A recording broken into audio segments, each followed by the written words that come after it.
একসময় আমি ছিলাম এক সাধারণ মধ্যবিত্ত ঘরের ছেলে। তখন না পারতাম পড়াশোনা ছাড়াতে, না পারতাম কাজ করতে। বন্ধুরা সবাই বড়লোক ছিল। টাকা খরচ করতে পারতাম না বলে কেউ কোনো দাম দিত না। সমাজেও ছিলাম অবহেলিত, কেউ পেত না দেখতে।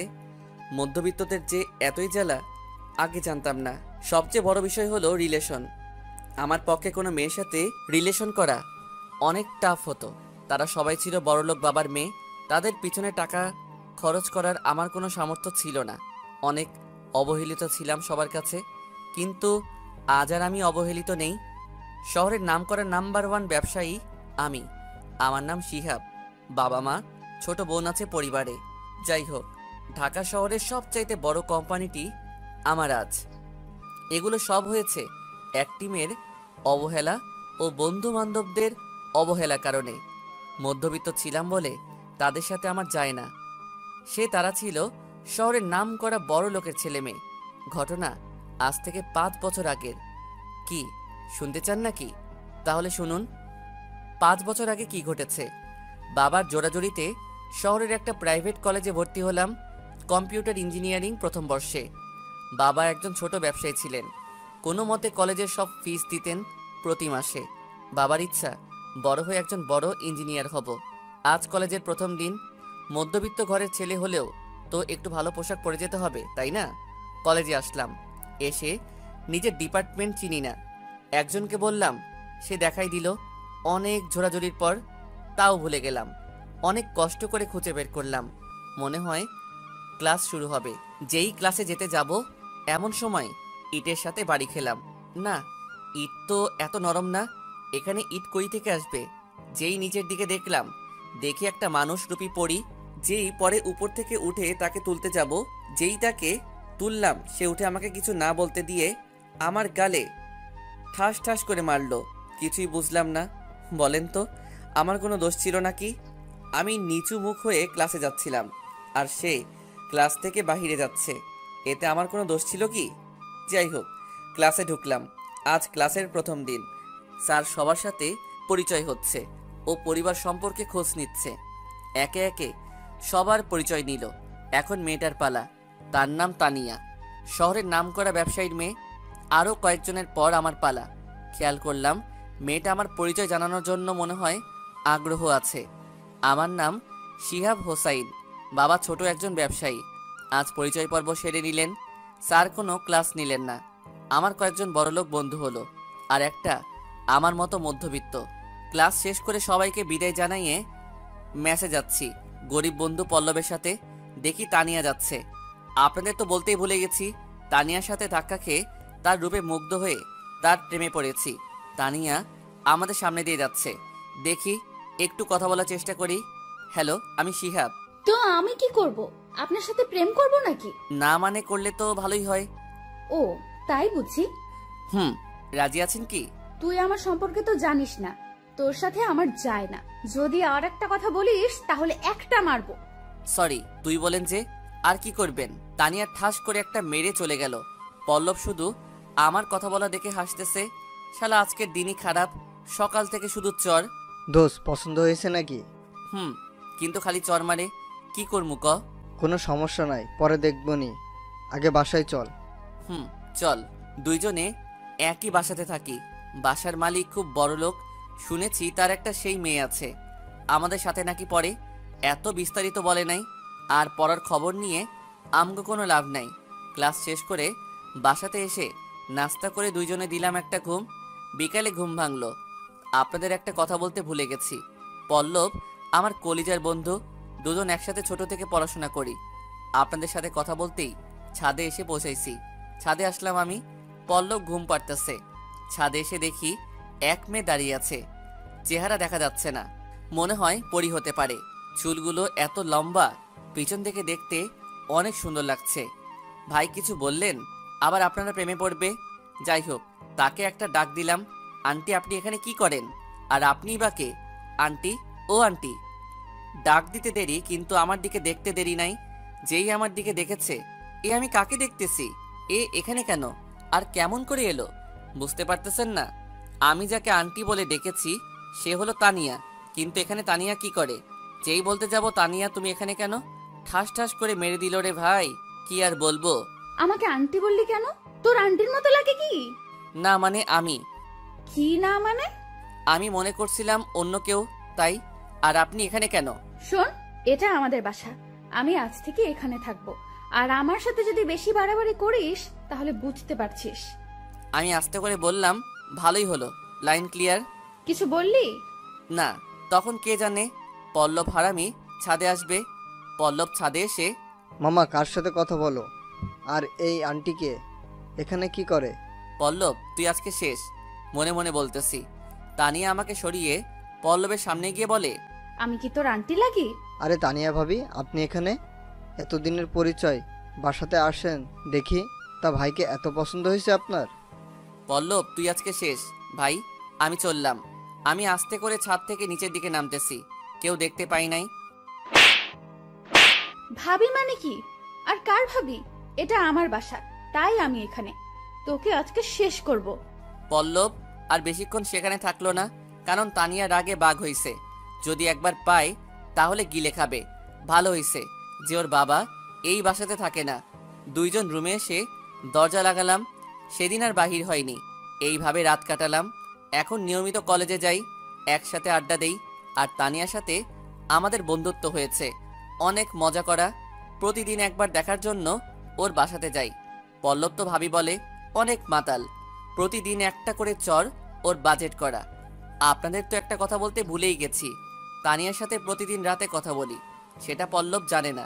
আপনারা আবার বলিয়েন না কিন্তু। আমি সব সময় তানিয়ার সাথে থাকি আর ওকে হাসানোর চেষ্টা করি। কিন্তু একটা সমস্যা, আমি মধ্যবিত্ত বলে তানিয়ার সাথে বেশি আড্ডা দিতে পারি না। তবে বাসাতে এসে ভালোই কথা হয়। তানিয়াকে একদিন বললাম, তোমার কি কোনো বিএফ আছে? নাই, তবে একজনকে খুব পছন্দ করি। আমি সেই কথা শুনে একটু কষ্ট পেলেও তার কাছ থেকে জানতে হবে সেই ছেলেটা কে। জানতে পারি কি সেই ছেলেটা কে? সে আমার সামনেই বসে আছে। এই কথা শুনে আমি অবাক, আবার অনেক খুশি, কারণ সেই ছেলেটা আমি। এইভাবে আরো কয়েকদিন গেল। আরে দেরি করা ঠিক হবে না, তাই তাড়াতাড়ি তানিয়াকে মনের কথা বলতে হবে। আমি হাতে করে একটা ফুল নিয়ে কলেজে এসেছি। দেখি কয়েকজন বান্ধবীর সাথে আড্ডা দিচ্ছে। আমি সোজা গিয়ে হাঁটু গেড়ে বসে পড়লাম। তানিয়া, আমি তোমাকে আমার স্বপ্নের রানী বানাতে চাই। তুমি কি রানী হবে? যদি সেই রানী হও তাহলে বলে দাও আই লাভ ইউ। কিন্তু তানিয়া যা বলল, আমি তো অবাক। আরে বোকা, তুমি এতদিন পর আমাকে বলতেছো? আমি সেই কবে তোমার প্রেমে পড়েছি। I love you too. তাহলে বলো নাই কেন তুমি আমাকে ভালোবাসো? মেয়েরা কখনো আগে তার সামনে মনের কথা বলে না, বুঝে নিতে হয়, সেই জন্য বলিনি। ও তাই, তোমাকে কি একটু জড়িয়ে ধরবো? ওকে। তারপর তানিয়াকে জড়িয়ে ধরলাম। জীবনের প্রথম কোনো মেয়ে, তাই শরীরটা কাঁপছে। তানিয়া আমাকেও জড়িয়ে ধরছে, কিন্তু সে এমন একটা কাজ করবে কোনোদিন ভাবতে পারিনি। তানিয়া আমাকে জড়িয়ে ধরে কিস করলো, আমি তার জন্য প্রস্তুত ছিলাম না। কি আর করার, আমিও তানিয়ার সাথে তাল মিলালাম। কি ভাই বুঝেন না কিছু? তানিয়া আর আমি কতক্ষণ যে ছিলাম তা জানি না, তবে দুজন খুব হাঁপাচ্ছি। আরো লাগবে কি? কি ভাই কি বললাম? তখনই আমাদের দুজনের ঠোঁট এক করলো। মনে হয় 3 মিনিট ছিলাম, তারপর বলল, এইবার বুঝছো? তবে আজ আর দরকার নাই। ওকে, ছেড়ে দিলাম। তবে আমরা কি এখানে থাকবো নাকি কোথাও যাব? কই যাবে? সামনের রেস্টুরেন্টে চলো। ওকে চলো। সবাই একসাথে গেলাম। তানিয়াকে যখন প্রপোজ করি তখন ওর সাথে ওর 4 জন বান্ধবী ছিল। আমার সাহস দেখে তারা হা হয়ে গেল। আর আমাকে যখন তানিয়া কিস করলো তখন হাবার মতো সবগুলো তাকিয়েছিল। তাই তারা যেহেতু সাথে আছে তাদেরকে সাথে নিতে হবে। হাজার হলেও তো জিএফ এর বান্ধবী। আমরা রেস্টুরেন্টে যাচ্ছি, আমার মনের মাঝে শুধু লুঙ্গি ড্যান্স দিচ্ছে। জীবনে প্রথম প্রেম, তাও বড় লোকের মেয়ের সাথে। আমার কপাল তো এবার হেব্বি, জীবনে কোনো মেয়েকে জড়িয়ে ধরিনি, আর কোনোদিন তো কোনো মেয়েকে কিস পর্যন্ত করিনি। কিন্তু আজ কিস করছি, সাথে একটা না 2টা। আপনাদের সাথে কথা বলতে বলতে গন্তব্যে পৌঁছে গেছি। সবাই একটা টেবিলে বসলাম। কি খাবে তুমি? তুমি যার অর্ডার দিবে। কে জানতো সে আমার জন্য এইরকম অর্ডার দিবে? জীবনের বড় অপমান। তোমার জন্য শুধু একটা সিঙ্গারার অর্ডার দিলাম। বোকা বনে গেলাম। সমস্যা কি? বিল তো তুমি দিবে, তাই যেটা ভালো মনে হয় করো। মনে মনে বললাম, কি বিড়বিড় করতেছো? কিছু না, তোমার ইচ্ছা। বোকা একটা। বোকা মানে কি? তোমার না জানলেও চলবে, আমাদের অর্ডারটা দিলাম কিন্তু। ওকে দাও। ভাই কি আর করব, আসলে আমি একটা বোকা। ওরা যা অর্ডার দিল আমি তা শুনে হ্যাঁ। তাহলে শুনুন, 5 জনের জন্য কি কি অর্ডার করলো। 5টা বার্গার, 5টা সানরাইজ, 5টা মাটন চিকেন, 5টা চিকেন, 5টা সস, 5টা প্লেট বিরিয়ানি, 5টা কোক, আরও ইত্যাদি ইত্যাদি। জীবনে কাউকে এত কিছু একসাথে খাইতে দেখিনি। সমস্যা কি, বিল তো তুমি দিবে, মনে মনে বললাম। কিছু বললে? না কিছু না, খাও, তোমার খাবার তো এসে গেছে। হুম। কি আর বলবো, আমার কপালে শুধু একটা সিঙ্গারা। আমার খাওয়া হয়েছে, তাই ওদের খাওয়া দেখতেছি। দেখতে দেখতে কখন যে ওদের খাওয়া হয়েছে নিজেও জানি না। তানিয়ার ডাকে সাড়া দিলাম। কি হলো? আমরা বাহিরে আছি, তুমি তাহলে আসো একটু দেরি করে। ওকে। সবাই বাহিরে চলে গেল, আমি বসে রইলাম। কিন্তু আমার বসে থাকার মানেটা কি সেটা ওরা যাওয়ার পর বুঝলাম। ওয়েটার এসে বলতেছে, স্যার, বিল 5,000 টাকা হয়েছে, দেন। এই নেন বিলের চেক। বিল মানে ওরা দেয় নাই? না স্যার, আপনার কথা বলে গেছে। আমি এই শুনে হা করলাম। এই কারণে আমাকে বোকা বলে চলে গেল। ভাবলাম কি আর হইল কি, বিপদে যেহেতু পড়ছি দিতেই হবে। বিল দিতে গিয়ে দেখলাম টাকা কম, তাই নিজের একটা পছন্দের ঘড়ি ছিল, সেটা সহ দিলাম। রেস্টুরেন্টের বাইরে এসে হা করে দাঁড়িয়ে আছি। কই, এখানে তো কেউ নাই। এক লোককে বললাম, তিনি বলল তারা সেই সময় চলে গেছে। হাই রে প্রেম, 2টা কিস করছে, সেটার পাগল হয়ে 5,000 টাকা চলে গেল। যাই হোক, বাসাতে আসলাম। এসে দেখি পল্লব বাহির থেকে আসছে। পল্লব বলল, কিরে কই গেছিলি? আমি পল্লবকে সব খুলে বললাম। আমার কথা শুনে পল্লব হাসতেছে। কিন্তু ঠিক তখনই একটা কথা মনে পড়ল। আমার তো কলেজে পরীক্ষার জন্য টাকা জমা দেওয়ার কথা ছিল, কিন্তু সব টাকা শেষ। আজই শেষ তারিখ, তাই পল্লবের কাছে বলে কিছু টাকা ধার নিলাম, কারণ বাবা আর দিবে না, আগে দিছে। এইভাবে পরীক্ষার ফি দিলাম। কাল পরীক্ষা। এইভাবে দিন কাটতে থাকে। মাঝে মাঝে এইভাবে তানিয়া আমাকে বোকা বানাতো, আমি তেমন কিছু মনে করতাম না। এইভাবে দিন চলে গেল। এতদিনে একটা বিষয় খেয়াল করলাম, তানিয়া আমাকে এড়িয়ে চলতে থাকে। আমি কিছু মনে করতাম না, তবে পল্লব যদি ভাবি বলতো তাহলে পল্লবকে সে চর মারতো। তাই পল্লব আর কিছু বলে না। একদিন পল্লব বলল, দোস্ত, মনে হয় তানিয়া তোকে ভালোবাসে না, তোর পকেট থেকে টাকা বের করার জন্য এমন করতেছে। যা ইচ্ছা তাই বলবি না, যদি আর একদিন এই কথা বলিস তাহলে কিন্তু। ওকে, আর বলবো না। পল্লব চলে গেল। তবে আজকে কলেজে বিশেষ আয়োজন আছে। আমাদের প্রথম বর্ষ শেষ, তারই রেজাল্ট দিবে, তাই রাতের স্যাররা একটা আয়োজন করছে। এদিকে তানিয়াকে অনেকবার ফোন দিলাম কিন্তু ধরে না। যাই হোক, রাতে তো দেখা হবে। এইভাবে রাত হলো কলেজের ক্যাম্পাসে। পল্লব আর আমি গেলাম। সবাই সুন্দরভাবে সেজে এসেছে, শুধু আমি ছাড়া। আমার কোনো ভালো পোশাক ছিল না। পল্লব আমাকে তানিয়াকে দেখিয়ে বলে, চলো বেরিয়ে আসি ভাবির কাছ থেকে। 2জন গেলাম, কিন্তু আমি গিয়ে এটা কি দেখলাম, তানিয়া একটা ছেলের হাত ধরে রেখেছে। আমি বললাম, তানিয়া তুমি এই ছেলেটার হাত কেন ধরছো? তাই কি হয়েছে? এইভাবে বলছো কেন? আমি তো তোমাকে ভালোবাসি। তুই আমাকে ভালোবাসিস? সবার সামনে চর মারল পল্লব। কিছু বলতে পারছে না। আমার চোখের কোণায় পানি এসেছে। তারপর বললাম, তুমিও তো আমাকে ভালোবাসো। এরপর যা বলল আমি কোনোদিন ভাবতে পারিনি। তানিয়া আমাকে যা বলল আমি তার কাছ থেকে কোনোদিন এইটা আশা করিনি। মধ্যবিত্ত বলে কি আমরা কোনো মানুষ না? আমাদের কি কোনো দাম নাই? তানিয়া বলল, তোর মতো ছোট লোকের সাথে আমি কেন প্রেম করতে যাব? তোর সাথে শুধু নাটক করা যায়, কিন্তু প্রেম করা যায় না। তুমি কি বলছো এগুলা? আমি ঠিকই বলছি। তাহলে আমার সাথে তুমি কেন এমন করলে? আর আমি কি দোষ করেছি? তুই কোনো দোষ করিসনি। আমার বান্ধবীরা আর আমি তোকে আমার প্রেমের ফাঁদে ফেলেছি, কারণ সেই প্রথম দিনের প্রতিশোধ নেওয়ার জন্য। তুই কি ভাবলি তোর মতো একটা ছোট লোকের সাথে আমি প্রেম করব? আর তোর কি যোগ্যতা আছে আমার সাথে প্রেম করার? তোকে তো আমি দেখে নিতাম, কিন্তু তুই ছোট লোক বলে প্রেমের অভিনয় করলাম। তোর মতো কত ছেলে আমার পিছু ঘোরে। আমি তো তোমাকে ভালোবাসি, কেন আমার সাথে এমন মজা করতেছো? তুই আমাকে ভালোবাসিস, কিন্তু আমি বাসি না। আমার সাথে প্রেম করার তোর কোনো যোগ্যতা নেই। আমার পেছনে যত টাকা খরচ হয় তা তুই কোনো দিন রোজগার করতে পারবি না, ছোট লোক কোথাকার। তানিয়া আমাকে এইভাবে ঠকাতে পারলো, আমাকে সবার সামনে চর মারতে পারলো, এইভাবে অপমান করতে পারলো। সবাই শুধু আমাদের কাহিনী দেখতেছে, পল্লবও কিছু বলতে পারতেছে না। আমি সবার দিকে তাকাতে পারছি না, কারণ সবাই আমার মুখের দিকে তাকিয়ে আছে। আর ওদিকে তানিয়া আমাকে সবার সামনে অপমান করতেছে। তানিয়ার বান্ধবীরা বলল, তোর মতো ছোট লোকের টাকা শেষ করার জন্যই আমরা এই প্ল্যান করি। তানিয়ার সাথে তোর প্রেম করার কোনো যোগ্যতা নেই। তারপর সবাই একটা করে চড় মারল। তখনই পল্লব বলে, তানিয়া, তুমি আর শিহাবকে বুঝলে না, কিন্তু ঠিকই একদিন বুঝবে। ওকে খুঁজবে কিন্তু পাবে না। আর তোমাকে বলি, একদিন না একদিন তুমি শিহাবের এমনভাবে সম্মুখীন হবে তা ভাবতেও পারবে না। ভালো থেকো। পল্লব এই কথাগুলো বলে চলে গেল অনুষ্ঠানের দিকে। আমাকে ডাকলো, কিন্তু আমি গেলাম না। তানিয়ার সাথে আর একটা কথা বলে চলে যাব। তখনই তানিয়া বলে, শোন, তুই যদি আমার সাথে প্রেম করতে চাস তাহলে আমার বাবার মতো বড়লোক হয়ে দেখা। যদি তুই এই শহরের নাম করা বড়লোক হতে পারিস তাহলে আমার সাথে প্রেম করিস। ছোট লোক, ফকির, টোকাই কোথাকার। এইভাবে নানা কথা বলল। আমি শেষ কথা বললাম, আরে তুমি বড়লোক বাপের মেয়ে, তোমার কাছে আমার ভালোবাসার কোনো দাম নাই। আজ কিন্তু 2 দিন পর আমাকে না পেয়ে তুমি পাগল হবে, কিন্তু আমি থাকবো না। তুমি যদি আমার কাছে কোনোদিন ফিরে আসতে চাও আমি তোমাকে ফিরে নেব, কিন্তু তোমাকে তার জন্য অনেক কষ্ট করতে হবে। আমি তোমার মতো পাষাণ হব না।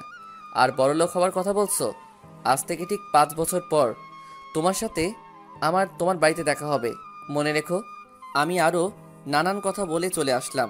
চোখ দিয়ে শুধু পানি পড়ছে, আর মনে মনে ভাবছি, আজ ছোট লোক বলে দাম দিল না, 5 বছর পর দেখো তোমাকে আমি কেমন করি। তোমার চ্যালেঞ্জ আমি গ্রহণ করলাম। যাই হোক, ভেবে অনুষ্ঠানে চলে আসলাম। পল্লবের সাথে আছি, কষ্ট হলেও কাউকে বুঝতে দিতেছি না। আর একটা কথা মনে পড়ছে, সবার সামনে অপমান করার কথাটা, তাই মাথা নিচু করে মুখ করে আছি। স্যারেরা বক্তব্য দিচ্ছে, অনেক ভালো কথা বলল।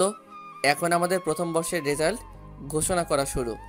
একে একে সবার রেজাল্ট দিচ্ছে, সবাই ভালো ফল করছে, পল্লবও ভালো ফল করছে। তারপর তানিয়া গেল। তানিয়ার দিকে দেখলাম, কিন্তু ও আমাকে দেখে চোখ বড় করলো। তানিয়া নাকি দ্বিতীয় হয়েছ, কিন্তু সবার রেজাল্ট দিল, আমার রেজাল্ট কই? অনেক চিন্তায় আছি, আমি আবার ফেল করলাম না তো? স্যারেরাও আমার রেজাল্ট ঘোষণা করছে না, যারা ফেল করবে তাদের রেজাল্ট ঘোষণা হবে। এমন অবস্থা দেখে তানিয়া আমার দিকে শয়তানি হাসি দিছে, মনে মনে বলছে, ছোট লোক, তুই ফেল করেছিস, আমি তো এটাই চাই। কিন্তু কে জানতো এমন হবে। তানিয়ার শয়তানি হাসি নিমিষেই শেষ। স্যার, এটা কি ঘোষণা করলেন? আমি তো পুরো হা হয়েছি, এই বছর সেরা রেজাল্ট করেছে। ভাবতেও পারছি না। স্যার যা বলল সবাই শুনে অবাক, কারণ সবাই জানতো আমি ঠিকভাবে ক্লাস করিনি এই 1 বছর। এটা কিভাবে সম্ভব? মনে হয় কোনোখানে ভুল হচ্ছে। কি করে হতে পারে এটা? সবাই এটা ভাবতেছে। আমি তো ওকে কোনোদিন ক্লাসে বা বাসায় পড়তে দেখিনি, তাহলে কিভাবে এমন ভালো করবে? আর ও তো আমার চাইতেও খারাপ ছাত্র। সবাই এসব ভাবতেছে। আপনাদের তো বলাই হয় নাই, স্যার কি বলছে? এই বছরের সেরা রেজাল্ট করেছে, অর্থাৎ এই বছর প্রথম হয়েছে আমাদের কলেজের কম্পিউটার ডিপার্টমেন্টের ছাত্র সিয়াব হোসাইন।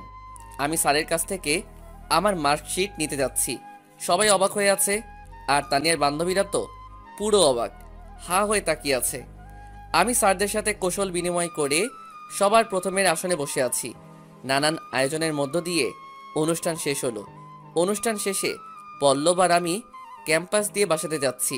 ঠিক তেমন সময় তানিয়ার এক বান্ধবী এসে বলে, ভাই, আপনাকে একটা কথা বলতাম, যদি কিছু মনে না করেন। বলো। আমি না আপনাকে অনেক ভালোবেসে ফেলেছি একটু আগে থেকে। রিলেশন করবেন কি? আমি আর পল্লব হাসতে লাগলাম। জীবনে কেউ বলল একটু আগ থেকে ভালোবাসতে শুরু করেছে। আসলে এই বছর সেরা ছাত্র হয়েছি, তাই সবাই এত আদিক্ষেতা। আমরা কিছু না বলে বাসাতে আসলাম। এসে পল্লবকে পরে ঘটে যাওয়া সব কথা বললাম। দোস্ত, এই কলেজে আর থাকবো না। থাকলে কিন্তু আমার মিশন পূরণ হবে না। আমাদের শহরে ট্রান্সফার নিতে হবে। ওকে, আমি তোর সব ব্যবস্থা করে দিচ্ছি, আধা ঘন্টা সময় দে। আসলে আপনাদের বলতে ভুলে গেছি, পল্লবের মামা ওই কলেজের প্রিন্সিপাল। ওর মামার কাছে ফোন করলো। ওর মামা রাজি হচ্ছে না, কারণ ভালো ছাত্রকে কি কেউ হাতছাড়া করতে চায়? ওর মামাকে সব খুলে বলল, আর তিনিও রাজি হলেন। তাই একটা ভালো কলেজে দিবে। 2 দিন পর কলেজে ডাকলো। শুনে অনেক ভালো লাগলো।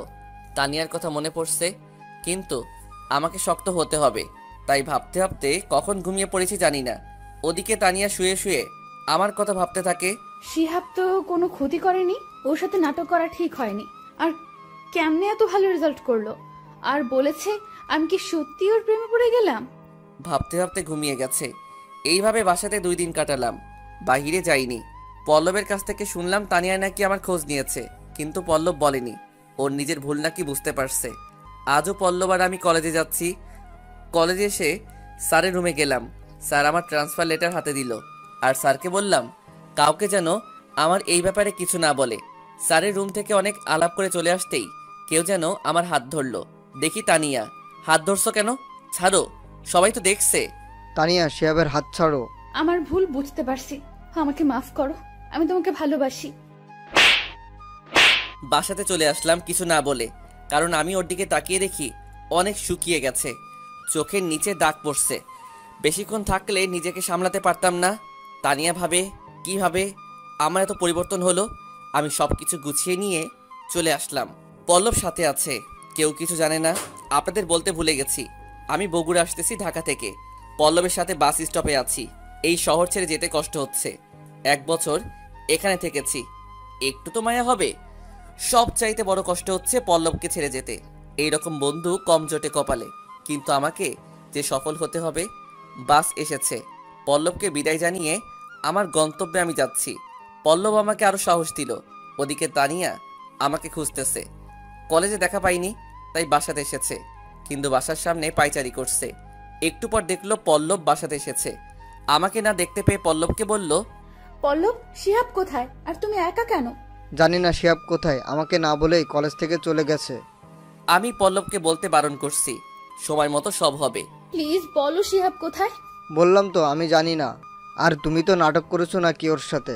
তাহলে এখন এত খোঁজ কেন? আসলে আমি ওর ভালোবাসা বুঝতে পারিনি, আর এখন বুঝতে পারছি। এই কয়েকদিন ও আমার পাশে ছিল না, আর যখন পাশে ছিল বুঝতে পারিনি, কিন্তু এখন ঠিকই বুঝতে পেরেছি। আমি অনেক ভালোবাসি শিহাবকে। বুঝতে পারছো, ভালো কথা, কিন্তু অনেক দেরি হয়েছে। নাটক করার ফল এখন টের পাচ্ছ। আমি কি বলেছিলাম, একদিন তুমি অনেক কাঁদবে, কিন্তু আপন মানুষটিকে পাবে না। তানিয়া পল্লবের কথা শুনছে, ও কাঁদছে। পল্লব আরো অনেক কিছু বলে, কিন্তু তাও যাচ্ছে না, তাই সত্যিটা বলে দিল। শোনো, তোমার দেওয়া আদেশ পালন করতেই এই শহর থেকে চলে গেছে। তুমি তাকে অবহেলা করেছিলে মধ্যবিত্ত বলে, তাই সে তোমার দেওয়া সত্য পূরণ করতে নিজের কাজের খোঁজে গেছে। 5 বছর পর আসবে ওই স্থানে। তুমি কেন আটকালে না? তুমি আমার শিহাবকে ফিরিয়ে দাও। শোনো, আমি কেন আটকাবো? আমার সে সাহস নাই। আর যদি শিহাবকে ভালোবেসে থাকো তাহলে 5 বছর অপেক্ষা করো।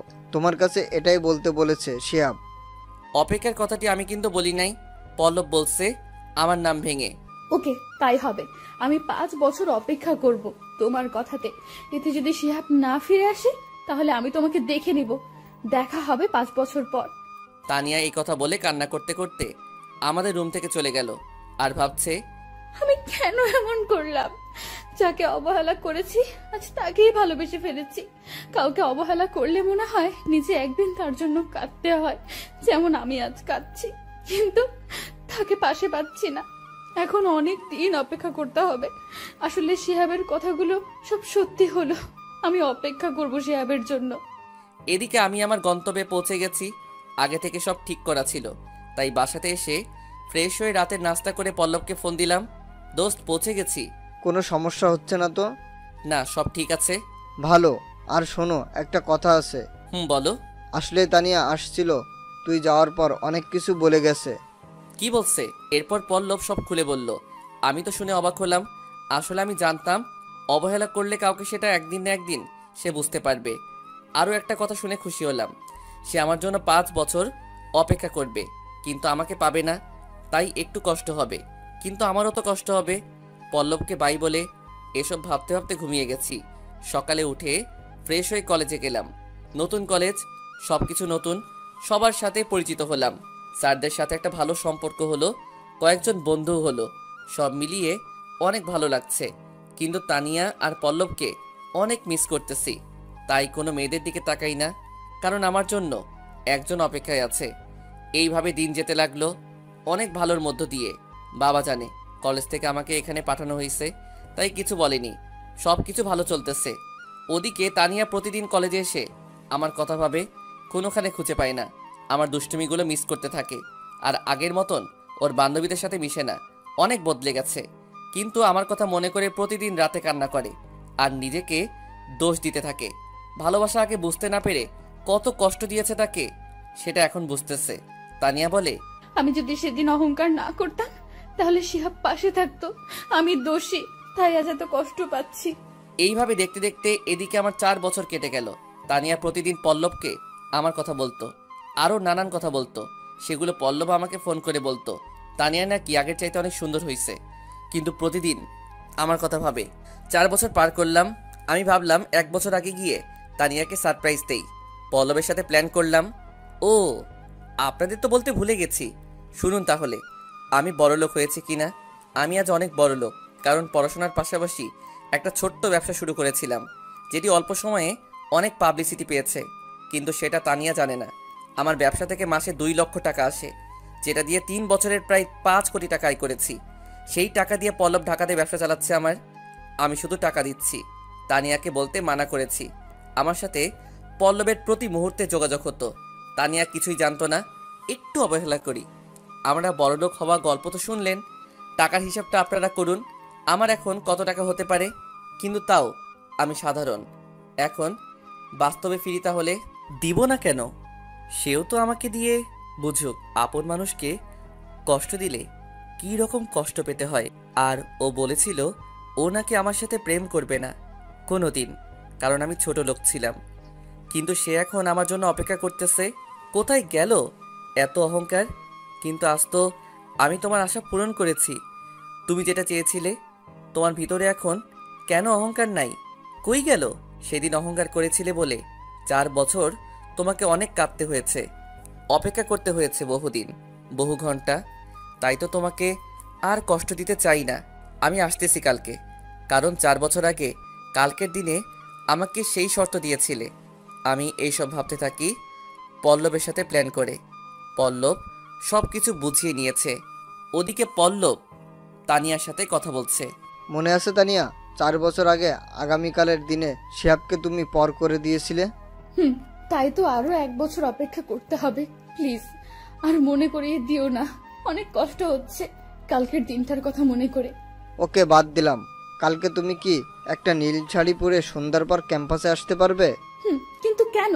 কাল তো কোনো আয়োজন নাই ক্যাম্পাসে। এত প্রশ্ন করো কেন? একটা দরকার আছে, আসতে পারবে কি? ওকে, আসবো। আর শিহাবের কোনো খবর জানো কি? ধন্যবাদ। সরি, শিহাবের কোনো খবর জানি না। ও কি আমাকে ভুলে গেছে? আসবে কি আর 1 বছর পর? আসবে। তুমি যাও, ঘুমাও, অনেক রাত হয়েছে। আর কালকে আসিও। ওকে। তানিয়া আমার কোনো খোঁজ না পেয়ে মন খারাপ করে চলে গেল। সে তো আর জানে না কালকে আমি যাচ্ছি। পল্লব বলতে যাচ্ছিল, কিন্তু আমি বারণ করি। ওদিকে নানান কথা ভেবে কখন যে ঘুমিয়ে পড়ি নিজেও জানি না। সকালে 10টায় পল্লবের ফোনে ঘুম ভাঙল। বগুড়া থেকে ঢাকাতে যেতে প্রায় 6 ঘন্টা লাগবে। তাই পল্লব বলতেছে, দোস্ত, সব রেডি আছে, তুই সময় মতো আয়। ওকে, সমস্যা নাই, সময় মতো যাব। দোস্ত, ক্যাম্পাসে একটু কাজ আছে, পরে কথা হবে। ওকে, আমি জানি কি কাজ। আপনাদের তো বলতে ভুলে গেছি, আমাদের কলেজের স্যাররা মিলে আমাকে বরণ করতে ক্যাম্পাসের আলাদা সাইডে বড় একটা অনুষ্ঠানের আয়োজন করেছে। এ বিষয়ে তানিয়া কিছুই জানে না। আমাদের কলেজে 2টা ক্যাম্পাস আছে নাকি, নতুন জায়গাতে সব আয়োজন হচ্ছে, তাই তানিয়া জানে না সব সারপ্রাইজ। আপনাদের সাথে কথা বলতে বলতে আমি রেডি হয়েছি। নিজের একটা প্রাইভেট কারে করে ঢাকাতে যাচ্ছি, নতুন কিনেছি। আমি এখানে একা থাকতাম, তাই কাউকে বিদায় বলতে হলো না। শুধু যাওয়ার আগে বাবা মাকে ফোন করে কলেজে আসতে বলেছি। 4 বছর একবারও ঢাকাতে যাইনি, চেহারা একটু তো পরিবর্তন হবে। গাড়িতে বসে নানা কথা ভাবতেছি। সবচাইতে বেশি মনে পড়ছে তানিয়ার কথা, কারণ আমি তার শর্ত পূরণ করে 1 বছর আগেই তার কাছে যাচ্ছি। নিজেকে একটা প্রশ্ন করলাম, সে যদি সেদিন অবহেলা না করত, তাহলে কি আমি আজ এত বড় নামকরা ইঞ্জিনিয়ার ও ব্যবসায়ী হতে পারতাম? আসলে তানিয়া সেদিন ঠিকই করেছে। আমি খালি তাকে 4 বছর কষ্ট দিলাম। তাকে অপমান করার জন্য তো আর কষ্ট দেইনি, দিয়েছি নাটক করার জন্য।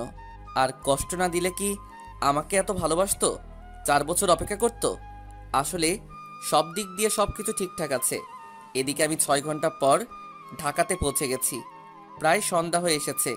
এদিকে অনেক পরিবর্তন হয়েছে শহরের। পল্লবকে ফোন দিয়ে ডাকলাম, কারণ আমি আর রাস্তা চিনি না। একটু পর পল্লব আসলো। কিরে দোস্ত, এতদিন পর তুই তো নায়ক হয়েছিস। ভালো। তুই কেমন আছিস? আর তানিয়া কই? আমিও ভালো। আসতে না আসতেই খোঁজ শুরু করে দিলি যে, কোনো কিছু হবে নাকি? কি যে বলিস তুই, শালা তোর তো অনেক পরিবর্তন হয়েছে। আরে মিয়া, আমার কথা রাখো, এখন চলো বাসাতে, পরে সব আলাপ হবে। চল। 5 মিনিট পর বাসাতে আসলাম। অনেক জার্নি করলাম তো তাই। এসে বাবা মার সাথে দেখা করলাম। বাসাতে আমি রেস্টটা নিলাম। ওদিকে স্যারেরা সব রেডি করেছে। আমি এসেছি, পল্লব ফোন করে জানিয়ে দিয়েছে সব রেডি। বাবা মাও সেখানে গেছে, শুধু পল্লব আর আমি বাসাতে আছি। আর ওদিকে সন্ধ্যা হয়েছে, তাই তানিয়া পল্লবের কথা মতো সেজে ক্যাম্পাসে এসেছে। এসে পল্লবকে ফোন দিল আর পল্লবকে ডাকলো। আমাদের বাসা থেকে কলেজে যেতে 5 মিনিট লাগবে, তাই আমরাও বেরিয়ে পড়লাম। আর তর সইছে না তানিয়াকে দেখার, কখন যে যাই। অবশেষে সেই 4 বছরের পুরাতন কলেজে এসে পৌঁছালাম। পল্লব আমাকে কলেজে নামিয়ে দিয়ে গাড়ি পার্ক করতে গেল। আমার হাতে একটা ফুলের তোড়া সামনে নিয়ে ক্যাম্পাসের দিকে যাচ্ছি। সেই গাছের নিচে কাকে যেন নীল শাড়ি পরে দাঁড়িয়ে থাকতে দেখি সন্ধ্যার আলোতে। আস্তে আস্তে একা সামনে গেলাম। গিয়ে তানিয়া আমাকে দেখে বলল, কি আপনি আর এখানে কাকে চান? আমি তানিয়ার কথা শুনে অনেক ভালো লাগছে। 4 বছর পর শুনলাম তানিয়া আবারও একই কথা বলছে, তাই আস্তে করে সামনে থেকে ফুলের তোড়া সরাতেই তানিয়া ভূত দেখার মতো। আর আমি এটা কাকে দেখছি? কতদিন পর তানিয়া সেই মধুর কণ্ঠটি শুনলাম। আহা, কি ভালো লাগছে। আচ্ছা, তানিয়া আমাকে দেখে কি ভাববে? সে তো জানতো আমি আরও 1 বছর পর আসব। আর তানিয়া নীল শাড়িতে যা দেখাচ্ছে বলে বোঝাতে পারবো না। আমি সাধারণ ড্রেস পরেছি, কারণ এমনি একজন সাধারণ ছেলে। বড়লোক হয়েছি বলে কি সাধারণ কাপড় পরতে পারবো না? আপনাদের সাথে কথা বলতে বলতে তানিয়া আবার ডাকা শুরু করলো। যাই, ওর কথা শুনি। আর কে আপনি? আর সামনে ফুলের তোড়া কেন? সরান। কথা বলতেছেন না কেন? আর আমি এখান থেকে যাচ্ছি। আপনাকে আর সহ্য হচ্ছে না, বোবা লোক কোথাকার। আমি সামনে থেকে ফুলের তোড়া সরলাম, যা দেখে তানিয়া ভূত দেখার মতো আমার দিকে হা করে তাকিয়ে আছে। বুঝতেছে না কি বলবে। আমি ওর সামনে থেকে চলে যেতে যাব, তখনই হই, কই যাও? থামো। চলে যাচ্ছি। চলে যাচ্ছ মানে কি? কই যাবে? তুমি তো যেতে বললে। আমাকে নাকি তোমার সহ্য হচ্ছে না, আমি বোবা, আর যেদিকে 2 চোখ যায় সেদিকে যাব। আমি কি তোমাকে দেখে বলছি থামো? যাওয়াচ্ছি। এই বলে তানিয়া আমাকে জড়িয়ে ধরলো। তারপর হঠাৎই আমার ঠোঁটে কিস করলো। হায়রে কপাল, প্রপোজ করার দিন সে এমন করছে। এই মেয়ে কি কিস পাগল নাকি? আমাকে অনেকক্ষণ পর ছেড়ে দিল, কোনো খবর নেওয়া নাই, সোজা কিস করলো। তা কই যাবে? যাও দেখি। তোমাকে ছেড়ে চলে যাব, এই বলে আবার কিস। হায়রে বাঙালি মেয়ে, তোমার কেন এমন কথায় কথায় কিস করো? 10 মিনিট পর ছেড়ে দিল। যদি আর একবার ধরে তাহলে আমি শেষ। অনেক হাঁপাচ্ছি, কিন্তু তানিয়া হাঁপাচ্ছে না। কি মেরে বাবা, সোজা কথা বলি, তা না হলে আবার কিস করলে আমি শেষ। ওই কুত্তা, আমাকে ছেড়ে কই গেছিলি? আমাকে কেন এত কষ্ট দিলি? আমার সাথে কেন একবার যোগাযোগ করিসনি? আর আমাকে কি তোর একবারও মনে পড়েনি? তুমি তো যেতে বলছিলে। আমি বলছি দেখে যাবি? আমাকে একটু সময় তো দিবা। আর কোনো দিন ছেড়ে যাবা না, কথা দাও। ওকে বাবা, কথা দিলাম। এরপর আবারও জড়িয়ে ধরলো। নিজেকে মনে হচ্ছে কলার গাছ ছাড়ানোর কোনো উপায় নেই। তুমি এত শুকিয়ে গেছো কেন? আর তুমি নাকি আরো 1 বছর পর আসবে, পল্লব ভাইয়া বললো। আসলে তোমাকে সারপ্রাইজ দেব বলে পল্লবকে বলতে বারণ করছি, আর সেই জন্যই তো তোমাকে সারপ্রাইজটা দিলাম। তুমি আমাকে এতদিন এত কষ্ট দিলে কেন? তুমিও তো আমাকে দিছো, তাই জন্য দিলাম। এই বলছি তো, আবার জড়িয়ে কিস। মনে হয় 4 বছরের আবেগ মিটাচ্ছে।